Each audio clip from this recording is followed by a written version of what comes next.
Noodle doodle. एक ज़माने की बात है, एक बादशाह था जो अपनी अक्लमंदी और इंसाफ के लिए मशहूर था। लेकिन एक दिन अजीब वाकया पेश आया। सुबह जब बादशाह आईने में देख रहा था तो हैरत से उसकी चीख निकल गई। इसके सर पर 2 लंबे सींग उग आए थे। बादशाह को ये बात बहुत अजीब और शर्मनाक लगी। वो सोचने लगा कि अगर रियाया को पता चल गया तो वो क्या कहेंगे। उसने सींगों को अपनी टोपी से छुपाया और दरबार में आया, लेकिन अंदर से वो बहुत परेशान था। कई दिन गुजर गए मगर सींग छुपाए रखना मुश्किल हो रहा था। आखिरकार बादशाह ने फैसला किया कि वो अपने काबिले एतमाद हुज्जाम को बुलाएगा और उसे सींग काटने को कहेगा। हुज्जाम, जो दरबार का पुराना खादिम था, फौरन बादशाह के पास आया। बादशाह ने कहा, सुन हुज्जाम, मेरे सर पर एक अजीब चीज हुई है और मैं नहीं चाहता कि किसी को इसके बारे में पता चले। अगर तुमने ये बात किसी को बताई तो तेरे लिए बहुत बुरा होगा। हुज्जाम ने बादशाह को यकीन दिलाया कि वो राज रखेगा।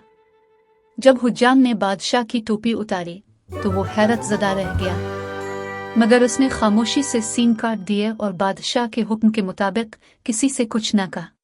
लेकिन राज रखना आसान नहीं था। हुज्जाम दिन रात इसी बारे में सोचता रहा और उसका दिल भारी होता गया। एक दिन उसने फैसला किया कि वो जंगल में जाकर किसी दरख्त के सामने ये राज कह देगा ताकि उसके दिल का बोझ हल्का हो जाए। हुज्जाम जंगल में गया और एक बड़े दरख्त के करीब बैठकर सरगोशी की। बादशाह के सर पर सींग थे, बादशाह के सर पर सींग थे। हुज्जाम का दिल हल्का हो गया और वो खुशी खुशी घर लौट आया। लेकिन इसे मालूम नहीं था कि वो दरख्त जादुई था।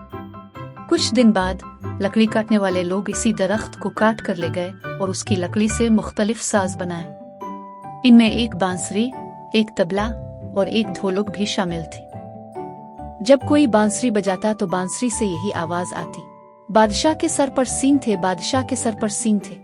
जब तबला बजाया जाता तो आवाज निकलती, किसने कहा, किसने कहा, किसने कहा? बबल हज्जाम ने, बबल हज्जाम ने। जल्द ही ये जादुई धुनें पूरे मुल्क में मशहूर हो गई।